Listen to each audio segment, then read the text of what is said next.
Welcome to another Hope, Power, and Healthcare with Chris Hemphill and Melissa Reilly. thank you so much for joining us for another week of insights for our healthcare innovator fam. Lots of connections out there. And quick background for those just now fresh tuning in, Chris Hemphill with Modular Feedback, which we focus on helping healthcare innovators get to healthcare grade AI and machine learning approaches. And Melissa, what's your background? Melissa Reilly, former payer executive, master of many, many pilots in the healthcare space, over 300. I created Stealth Consulting to help founders keep their companies alive. Well, fabulous, fabulous work. Obviously very needed in the very difficult times that we're having in terms of funding and commercial cycles, and happy to hear your advice every freaking week in how to guide down the right path during these times.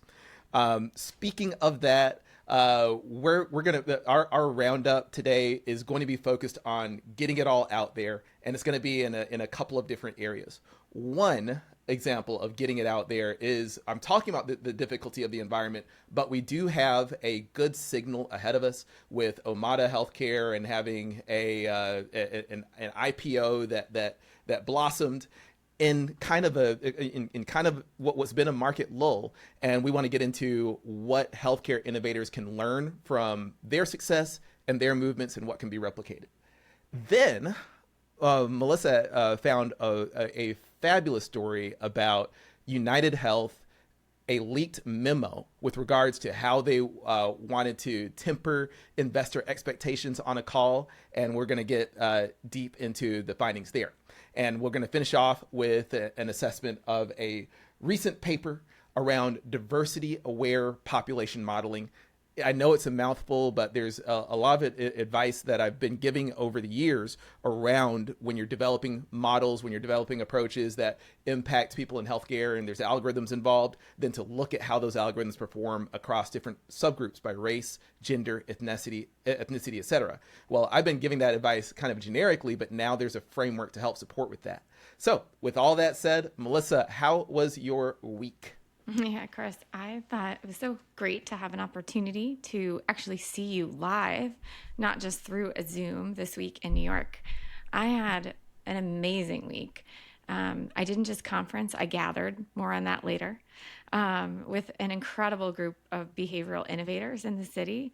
And that was sponsored by Headway. And it was just phenomenal to have an opportunity to just collaborate, talk about what could be better in healthcare, and then nothing could be better than getting to catch up with you, after dinner.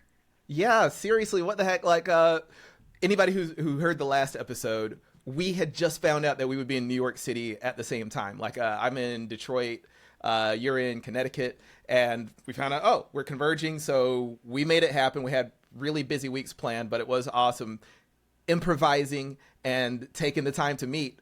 And I turned around on the train when I found out that you were free, and we came and had some great conversations. Yeah, more on the train story later this week. But Chris, you were in town for New York Tech Week, right? No, Oh. I didn't even find out about New York Tech Week until I landed, and some other people wanted to meet and discuss that. I had a friend who he's with a law firm that was holding an event, a law firm called Mofo, but couldn't go to any of it. I was in town for the NYU McSilver Awards. And you remember in the early day, well, NYU, that's the McSilver, that's their Poverty Policy and Social Justice Research Institute.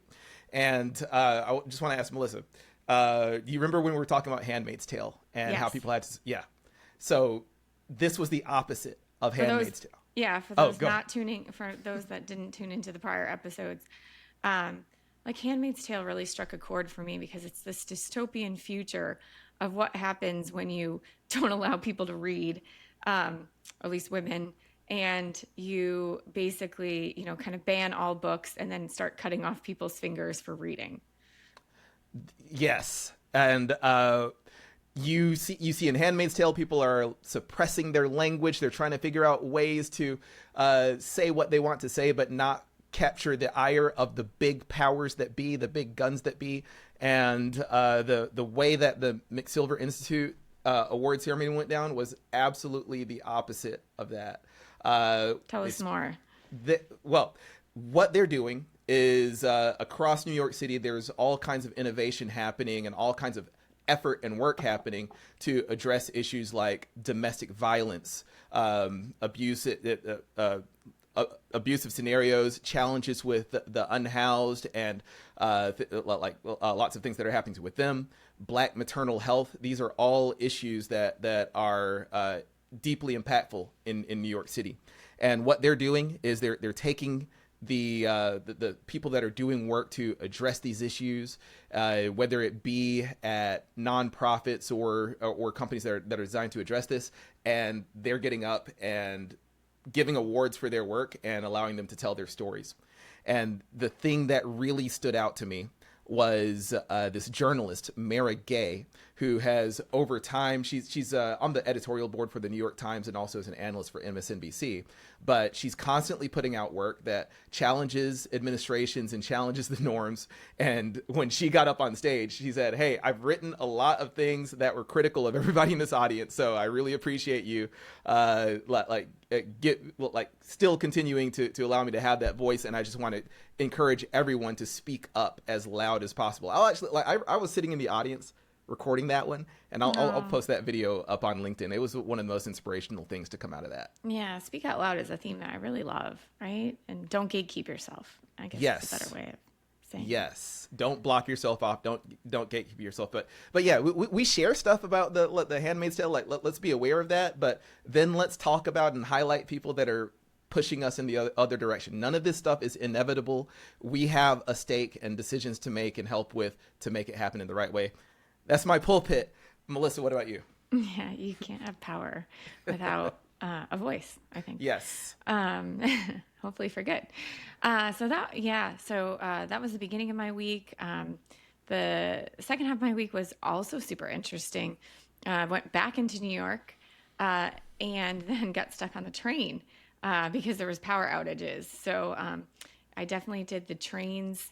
They wanted to put me on a bus back to another train, but luckily my son jetted over to pick me up like an hour away and bring me back home. So it's good to have those college kids at home, Chris. Strategic advantage. Yeah. Yeah. And then super excited, just, had some family time. And hopefully you get some this week as well. Well, as much as I complain about work and everything like that, my partner, she's working right now. She's a OB-GYN resident at Henry Ford, and she just drove off for her 24-hour shift a couple of hours ago. So always a good reminder for what our doctors, residents, and clinicians are going through, because it is a lot. It is a lot. It is a lot. Yes. Hope for our healthcare heroes. That's indeed. For sure. Well, should we get into it? Well, I wanted to hear a little bit more about the headway, if that's okay, because I know that you can't talk about all of it, but just curious about any learnings for the fam there. Oh, the excitement for me kind of in the week was just being around colleagues. I think you realize we're all facing a lot of the same things in the mental health space, and we all want it to be better. I think we're all, I'm speaking in huge generalities, tired of waiting for value-based care to come down from high. And I think we're starting to realize collaboration is what it's going to take for us to move value-based care forward in the right way. In the whole thing of getting it out there, right? I'm not usually one to shy away from like sharing deep insights on, what was talked about, but the group was under Chatham rules. And part of that was really to encourage us to speak freely in the room and not really ascribe conversation to any one person. And part of that was really because, I don't know if a lot of people knew about this, but at a last very large conference in the mental health space, one of our colleagues came out and made a statement and then basically had a hit piece kind of written. I was in the room when he made those comments. It was our friend, Dr. Taft Parsons. So people can go look that up if they want. I'd prefer not to add more energy to that hit piece. But it actually in some ways really set the tone of the organization back, because I think it made, for many reasons, payers really worried that if they spoke out in large crowds, that, their words would be twisted, right? And so I really felt for Dr. Parsons, because, I think what he was trying to say was, we need to be able to do this better. And that was not what the article really picked up on. It was more almost like defamatory in some ways. Giant kudos on Dr. Taft, by the way. I do remember when that came out, and it's made me reflect on when we're looking at an organization, there's a certain characterization that we want to put towards the whole organization, and that forgets the people like Taft, who are really fighting for like better systems and better outcomes and things like that. There's just a whole lot of nuance that people like to ignore, and just like the person speaking up just gets punished for their transparency. So it's a shame to see when someone like Taft, who I've actually had a really good interview and he was really open and everything like that, but it is a shame to see that it gives pause to the whole conversation and causes us to kind of retrench and not be as transparent as we should be. Yeah, because I think the only thing that's making it better is like just more transparency in the outcomes and the proms, and really working to advance like standards that are not, siloed into one payer. And it's really just challenging to do that as a one single entity, and it really takes collaboration to be able to drive that forward. You really have to get it all out there.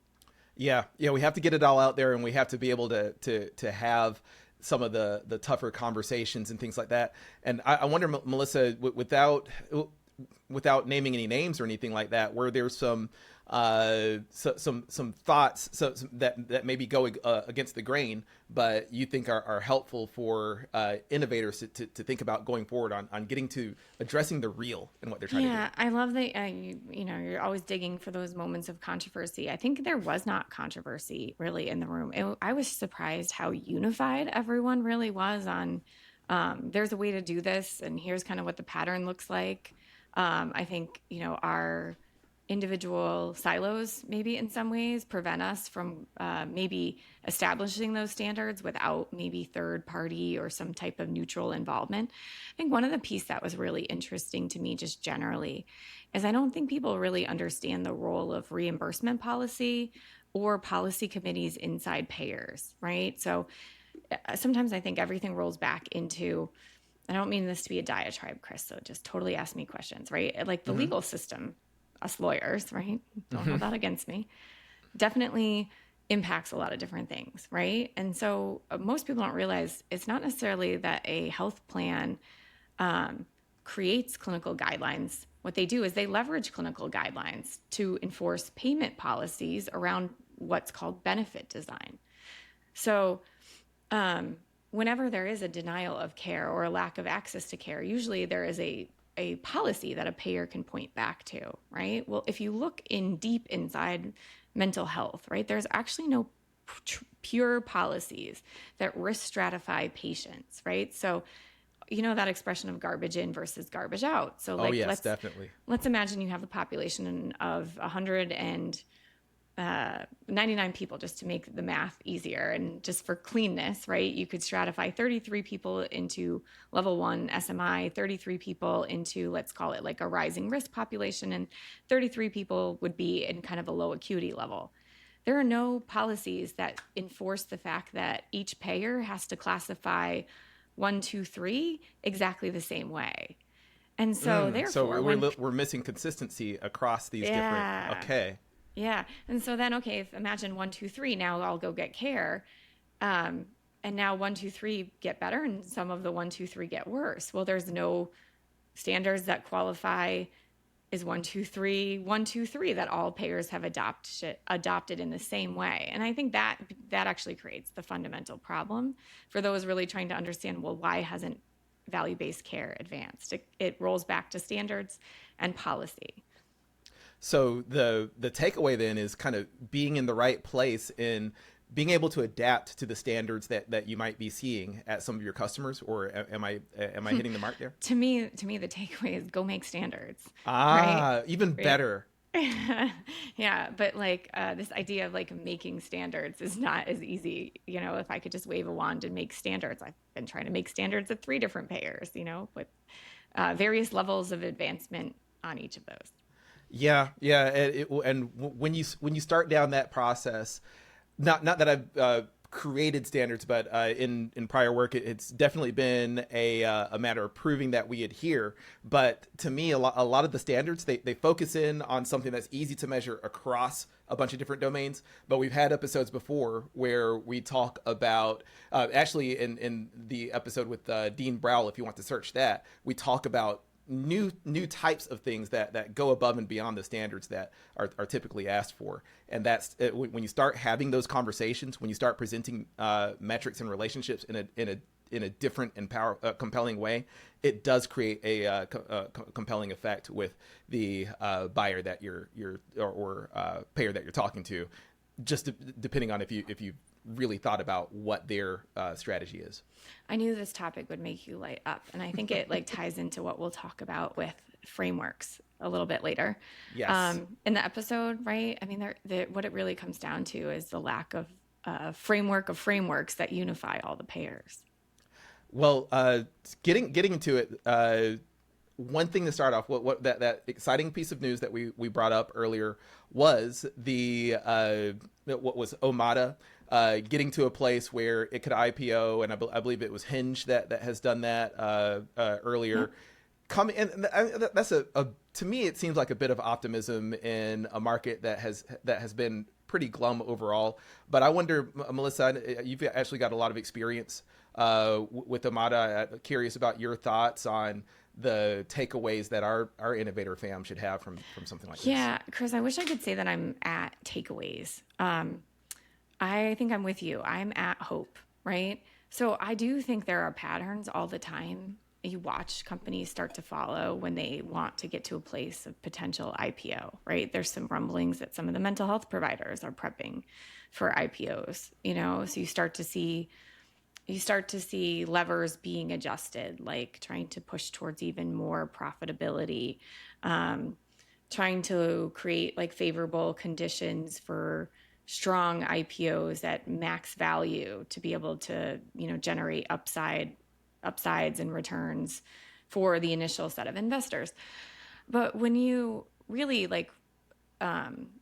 pull back and say like, well, what does this mean for the industry, right? I think it's just what is it, like an anti-signal? I don't think that's a real word. I think I'm making outlier, that up. Right.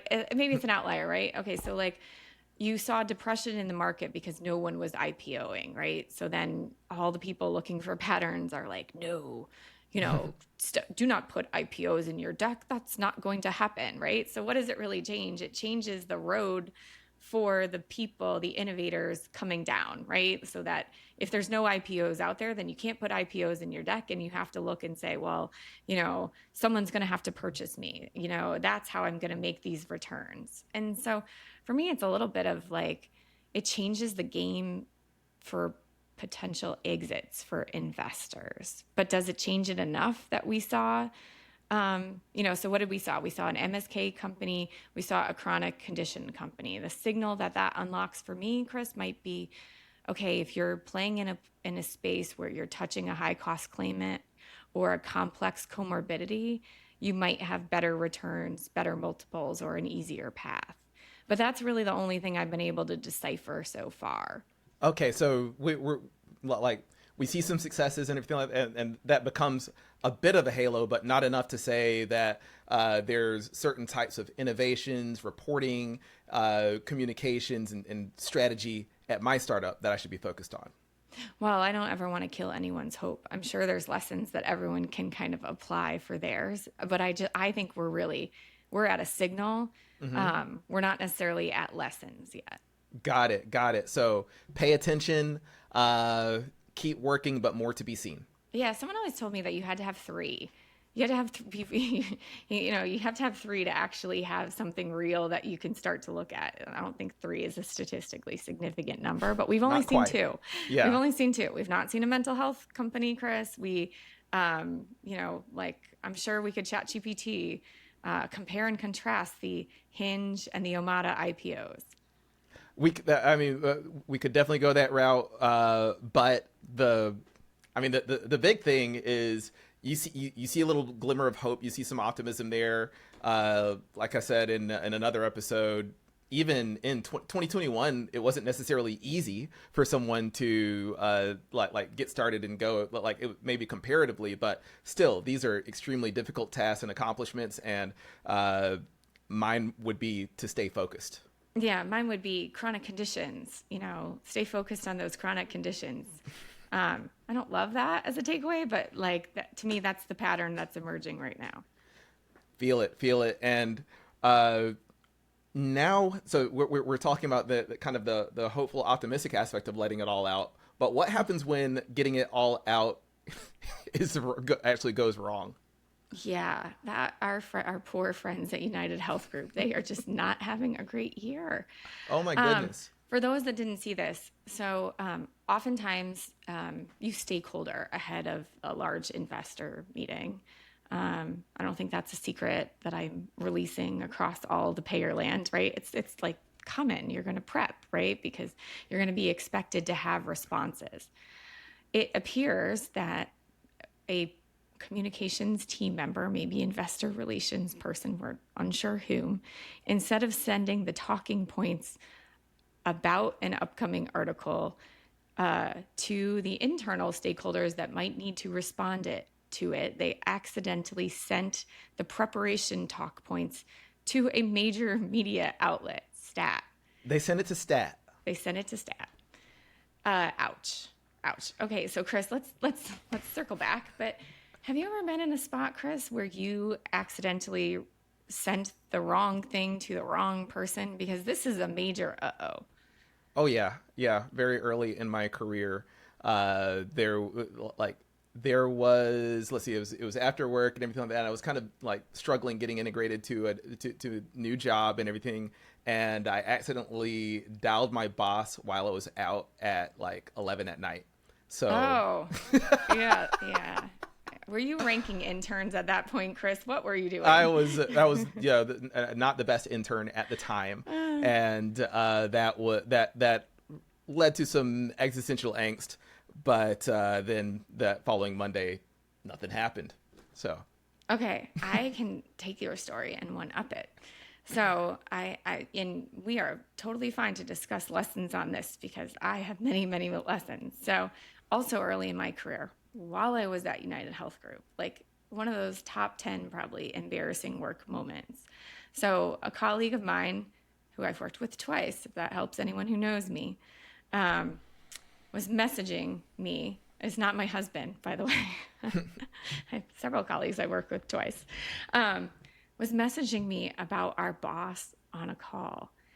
And instead of messaging back, colleague who sent the not nice, at the time it was instant message, I decided to reply back about said boss to said boss. Ouch. And I tried to spin it, but there was no spinning. It was something like, I don't remember the exact words. I just feel that humiliation. It was like something around like, oh yes, insert name of said boss is really boring. And I said that to said boss. Like, Chris, mortification. Like, you cannot come back from that. What happened? I apologized. I said, that was very inappropriate of me. I took accountability after I tried to spin it.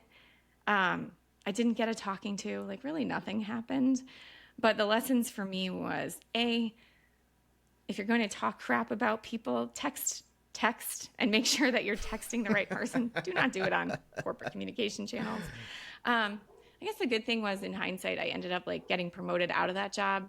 I still have a great relationship with said boss. So, less worse for wear, but you never do that again, well, first of all, shout out to that boss for the forgiveness. Shout out also to my boss, Dale Edwards. Oh, you're naming names. I'm naming names. Because you say Dale, and I feel like the room lights up among people that know him, just because like just really stand up person. So yeah, he's one of the people that really shaped like my entry into being able to speak publicly and things like that. He's just so much kudos and thankfulness for him. I've got one more that I thought of while you were talking. Okay. This feels like therapy now, Chris. Oh, this is going to sound like hell on earth for a lot of people. But this wasn't me. It was somebody close to me, and I can't name any names on this one.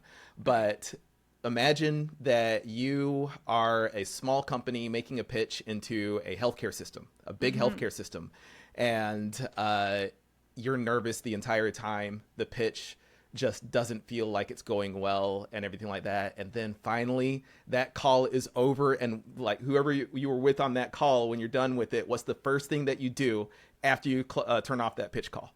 You get back on a call again and you debrief the call that was bad. Exactly that. Now imagine you get on the debrief call, like you dial in just really fast, get on the debrief call, and you start going in, I don't think this guy's the right person. They're not the decision maker. They're weak, blah, blah, blah. Like you're all complaining and everything like that. You're on the debrief call. Just letting you're on the debrief call, letting the feelings go. And you hear a voice that's not the voice you expected saying, well, I'm sorry you feel that way. Yeah. Ouch. Yeah. Ouch. How do you roll back from that one, Chris? I can't, I wish I could name names on this one, because this person is a hero of mine. And it certainly wasn't the person who made the mistake. He handed it off to the other person on the call, and it took months and months and months of relationship building. They had no leverage at the time, and they built it into a successful deal. So from that I would, again, that this is a name that should be celebrated, but I just wanted to share that to inspire hope for if you have made a gaffe or mistake, it's not permanent. Yeah, and fam, talk back to us. We are all for hearing these moments. We've all been there at one point or another. I think now the cool thing is, now that some chatbots are like blaming, outing others' affairs and things like that, I think it's totally appropriate. Now you could be like, oh, that was my agentic AI. I don't know why they said that. Yeah, I don't know how they cloned my voice so quickly. It sounds good. Wow, very impressive AI. It's a great deep fake, isn't it, Chris? But back on it, so leaked the United meeting. What were some of the did anything really stand out there as far as the talk? I think there were a couple of interesting pieces. Like there was an affirmation of a deal, like the Amedisys transaction. So that was probably information that they probably didn't want into the market ahead of Investor Day. I think that was one. It was really more about like, we're doing all this so that we can start to calm down, and establish the fact that Steve Hemsley is now back and is a calming presence. And so it's probably nothing that was unexpected. I think again, it was more the you never expect to actually have the talking points that the company is using as they defend the outward facing messaging that they're about to release. I mean, it's a little bit of, it's super meta, and it's also a really big oopsie. Let's give a lesson on these oopsies. Y'all, you saw it earlier with, was it Pete Hegseth leaking out this, in the same concept. You have a journalist in the thread, and you're talking about war plans. A journalist in the thread, and we're talking about talking points ahead of time. Let's be a little more careful. Being sent to said journalist, Yes. Like, this is our plan for how we're showing up for the journalists, especially. It's almost like if I wrote a whole document around how I'm going to convince Chris that I'm actually stable and he should continue working with me, and then I send him those talking points.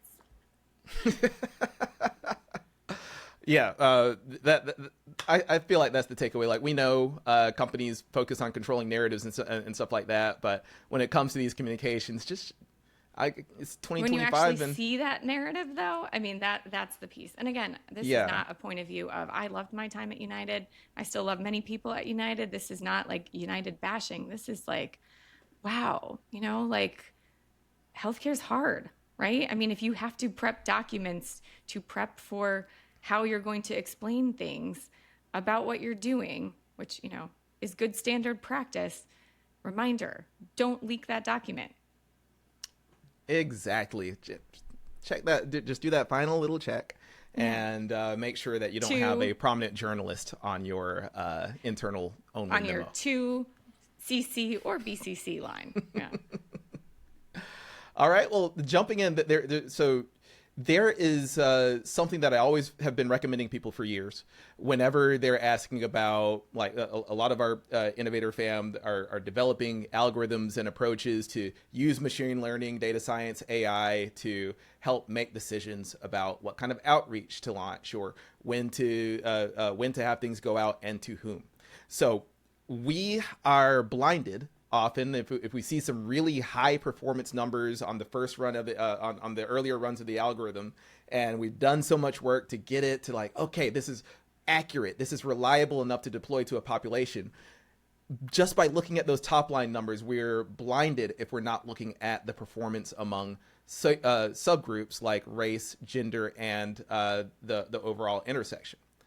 And in this healthcare space, like we see a lot of like fairness in AI and machine learning ethics teams. There has been a lot of job cuts in those areas from your big tech firms and things like that, but they're not really beholden to the same standards.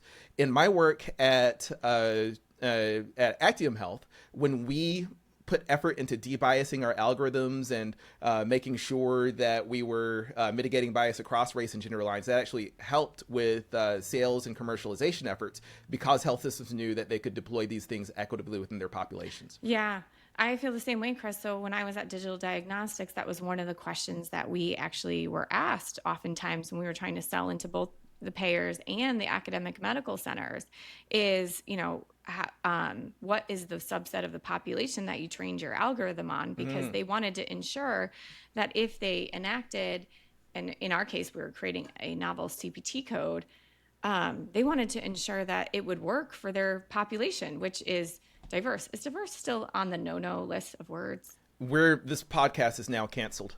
Okay, gotta go.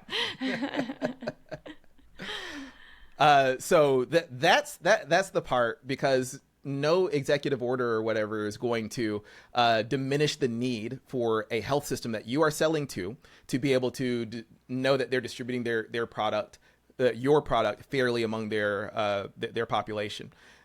Now, like I was talking, like when I would make that recommendation, it's always like, hey, you should be doing this. But now there's a framework to help with that.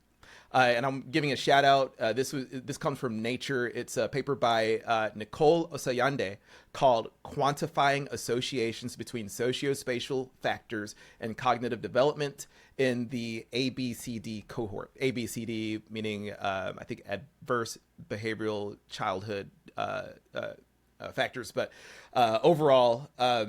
What this paper does, I'm throwing out a lot of words at you and everything like that, but what we boil it down to is the fact that they did this research across a national population, and they were looking at cognitive development in children 9 to 10 and the various socioeconomic and demographic factors that might influence that. And just like what we were finding in algorithms that didn't perform well for certain race groups, but did perform well for others, and we had to rebalance that, they're also finding that things like high education and, high education in the family has a positive influencing factor for white and Asian children in this study, but it was actually neutral in other groups. And that this isn't something to blow up and say, hey, this is going to inspire a product or inspire a something that I come out with based on that number. It's really to inspire that, hey, let's look under the hood, let's look at our populations, and let's use something like the framework that Nicole and team developed to validate that and have something backing it to where you can go through get a positive outcome from those commercial conversations you're having with these systems. This is going to sound really meta, but like, it would be interesting if someone actually did a paper on like frameworks, right? Like, I love that the authors of this study leveraged a framework, and that's great because that's going to be so helpful for our innovators because they can probably like borrow said framework. But Yes. like, if we go back to where we were talking about with standards originally, Chris, right? Part of the challenge of why we have to give kudos to these authors is because so many don't use good frameworks, right? Like, how does it just become legislated law or natural that everyone has to use a good framework? I think I want to just encourage anybody listening to this to always seek out a framework first, because there is a wheel out there that has been invented. There is a set of standards that they've created, and you can really look in detail at the methods they were using without getting too deep into it. They were using this, like we talked about Bayesian statistics. Bayesian. Yes. Yeah. Yep. You knew it. You knew it was coming. I knew it was coming. I feel like we need to like put Bayesian on the wall with a definition for folks, you know? Yes. Yeah, we should. But again, it's a domain of statistics that hasn't been as popular in the past because it takes a huge amount of processing power and computing power. But now, again, these are advancements happening in machine learning, not just for generative AI, but also for our methods of analyzing. So great, powerful framework to be able to look at and understand, okay, now I can save time, like I see how they did it, and I can see how this might apply to my own population, versus from having to start at the ground up and do a lot of things that we had to do in the past before there were frameworks. So it did take a significant amount of effort that Nicole is really helping you out with here. That's awesome. I just borrowed my new best friend. Do you know who my new best friend is, Chris? Who's your new best friend? ChatGPT. That's according to my 8-year-old, who said that I love ChatGPT more than him because I reference it all the time. Oh, no. Yeah. So I asked ChatGPT to define Bayesian as if I was in 6th grade, right? Which is the age of my daughter. Chris, would you like to hear the 6th grade friendly explanation of Bayesian, citing the source of ChatGPT 40? 1 billion% years. Okay. Imagine you're trying to identify what's inside a mystery box. At first, you think it might be a toy because that's what's usually in boxes like this. That's your first guess. We'll call it a prior belief. Now you shake the box and hear a rattle. That sound makes you think it might be Legos instead of a stuffed animal. So you change your guess based on this new clue. Bayesian thinking is just a smart way of updating your guess when you get more information. You start with what you believe, then use new clues to get closer to the truth. It's like being a detective. You keep changing your mind as you find more evidence. Now, my best friend Chat did not cite this source. So, Chris, how do you feel about this definition? I feel like it's a great way to get started. Okay. Yeah. So it needs to go deeper. Should I have said 8th grade?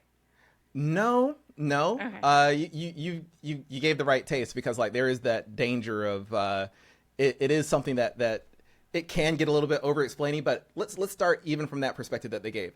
You came into something with an expectation. The prior belief. Your prior belief. Yeah. So when they say check your priors, they're talking about what you believed when you performed an analysis. And what the methods tend to do is you put in your belief of the world, and then you bring in data.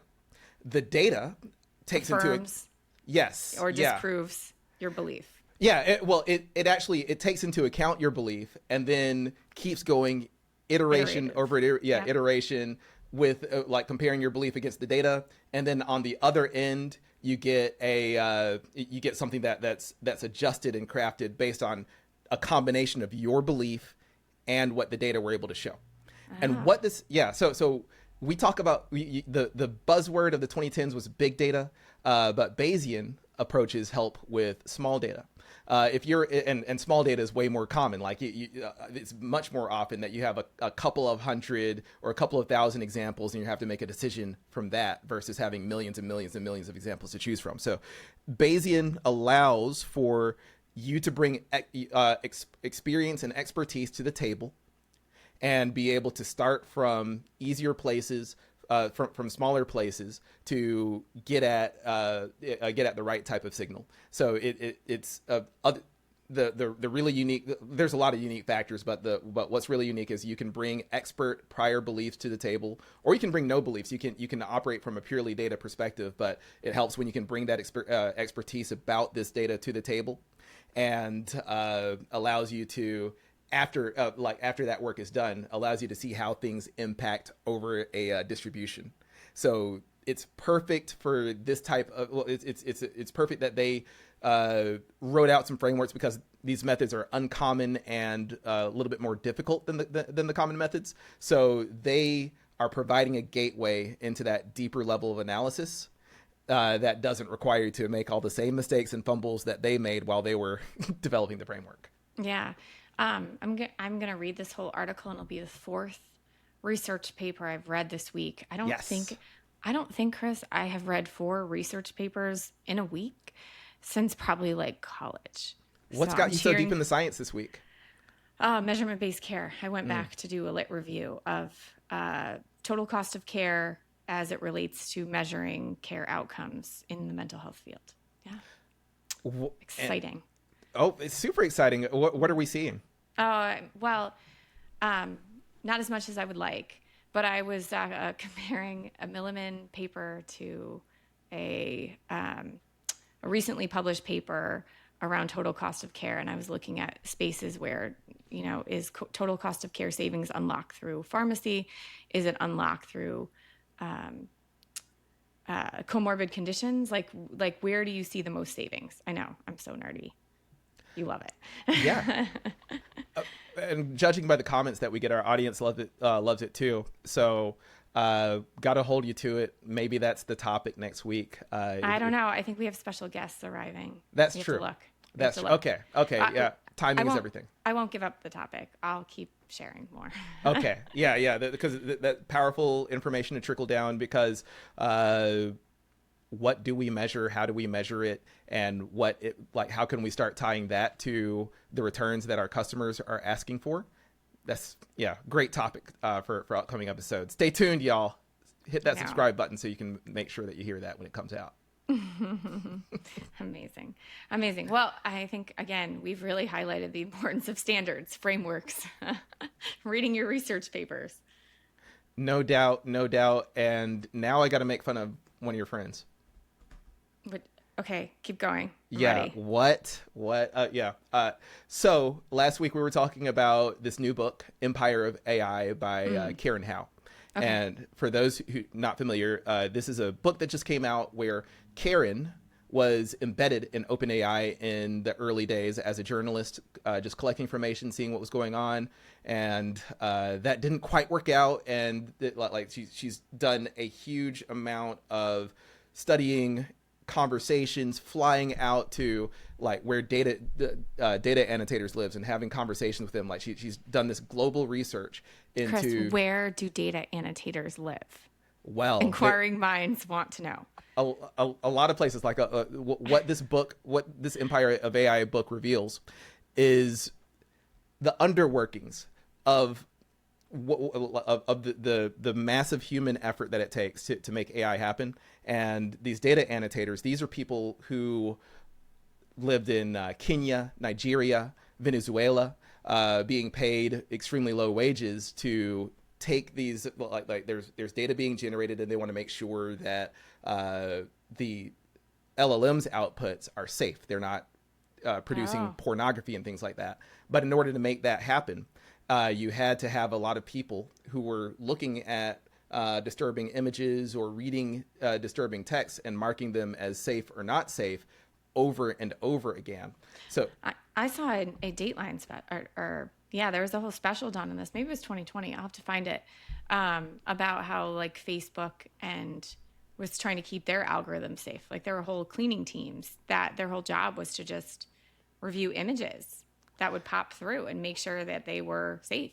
Yeah, yeah. And the interesting thing about the way it works is these would be projects that it's very similar to this mechanical Turk model where there's a simple instruction given and they're asked to do the task, but nobody really knew why or what they were working on. And you'd have a text that might describe things like child pornography or like bestiality, like extremely terrible things to happen.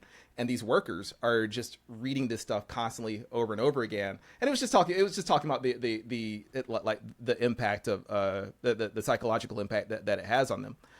But my biggest, well, actually, let me pause there before I jump into some takeaways from the book. I think it's so interesting because there is a dark side of AI.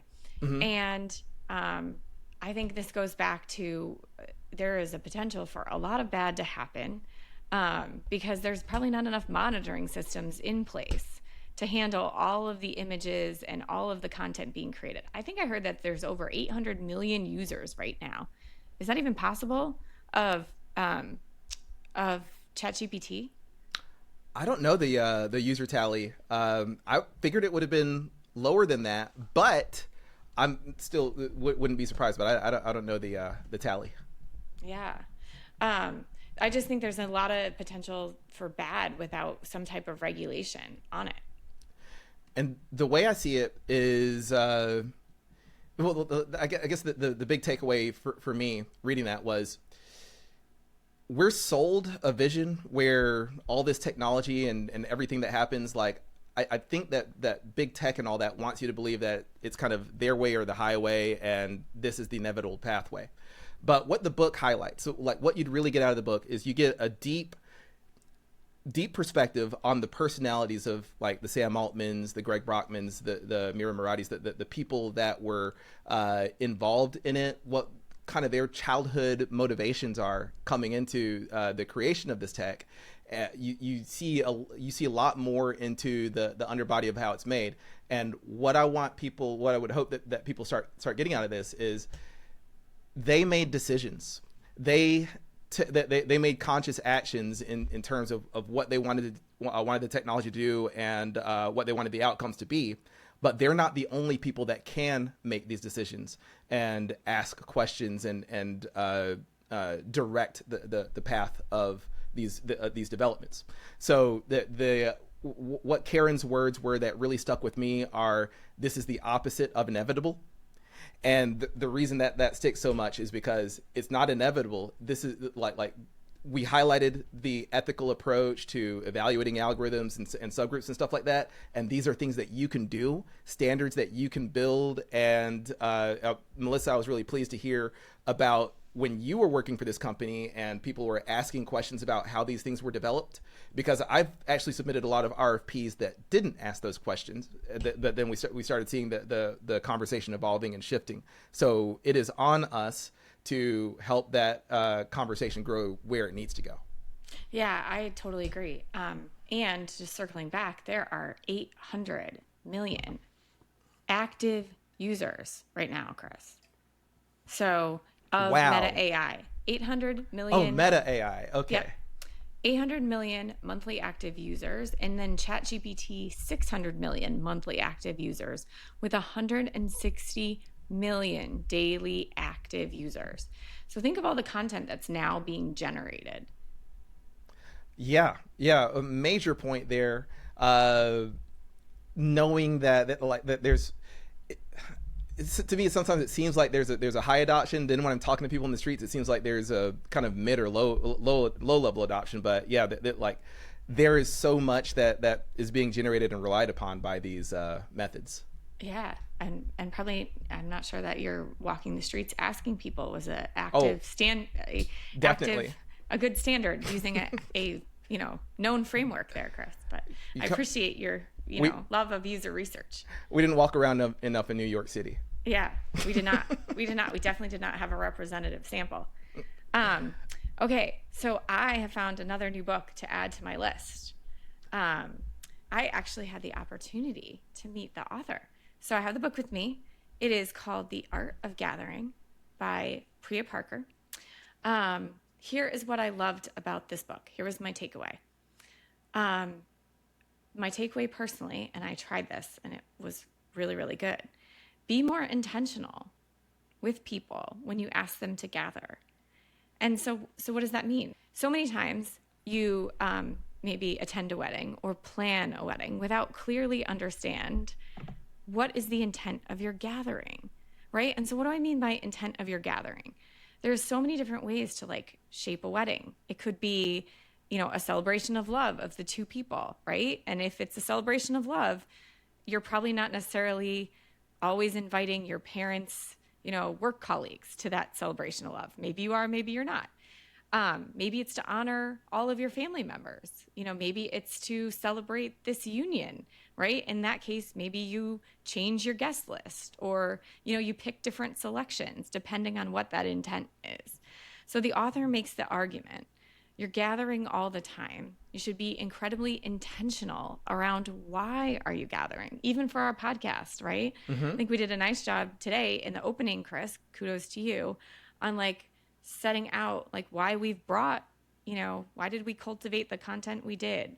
What was our agenda, right? And what that allows people to do is decide, do they want to continue gathering with us or to the wedding? But so many times we just attend things on autopilot without really truly understanding why we're showing up and gathering. So for our innovators out there, it's really about like be more intentional. If you do, you can save meeting times. And a vignette that really resonated with me is like she did a ton of user-focused research, user design.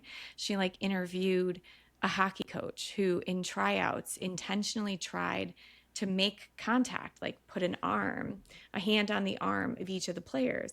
And he found that like just that touch in the hockey space created better, higher performance. Wow. So this strikes into something that we really need after our brains have been reprogrammed a little bit by having that social isolation of the pandemic era, and I find myself kind of like relearning how to socialize. Yes, as social as that might seem. So I love the idea of establishing some intentionality around that. And I haven't read the book, but I just want I'm just encouraged by the idea that we found out that we were in the same city and we made something happen in person. We gathered and we were intentional, right? Yeah, 100. So intentionality and just getting up and doing it in the first place, because we had busy schedules. We could have let it fly by us and all that, and the week would have been, I guess, fine. But there's whenever you can make that time to connect, if it just comes opportune, you've got that friend in town visiting and everything like that.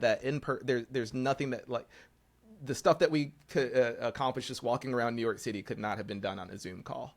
Totally. Yeah. So I like this intentionally gather, and I may bring back more vignettes and more ideas from this book because it's really resonating with me. Gorgeous. Maybe I know we have a guest next week, but then the week after that, let's get some of that stuff out there and give people ways to glean onto this. We intentionally gathered that guest though, so see how I make it all happen. Yeah. That's true. Should we give a preview on the guest? Yes. So we are going to hear from my friend Emily Brown, the CEO of Attain Health. Woo. Which is the food as medicine company that we spoke about earlier. And so I'm really excited to have Emily on, is because twofold. Innovators need to take better care of themselves. They need to continue to get coaching. They need to eat really well to be resilient. And then when we think about like the world and the way that healthcare is moving, right? And these algorithms that keep you excited to purchase things like Cheetos and Fritos and all the O's. There is a healthy prescription and things you can start to unlock where you can eat better and then you can operate more optimally. And then for all of our populations, right? Like we want to make sure that we can unlock healthy food choices, not just the cheapest food. Fabulous. And we know it's a perfect time to be discussing that. Like we have HHS kind of looking down these pathways. And hoping to Emily to guide us down the right pathway. I'll make sure that I intentionally send her some meeting notes only to Emily so that she can prep for being on this podcast. Sounds good to me. Final one. Did you watch the rehearsal? I did not. Should we save that for next time, or do you want to tell us a little bit about it? I'll just let's just reach out to the fam to say season 2 of the rehearsal is some of the most weirdly motivating content you'll ever see. Maybe we'll go deeper into it, just like Melissa, if you might want to catch an episode or two. Start season 2. This comedian goes in and makes some major changes in how pilots trained by the FAA communicate with each other.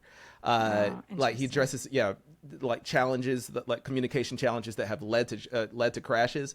It's weird. The show is weird, but it gets around to something that's very positive socially. And on the way, he also finds out that he's a major advocate in the autism space.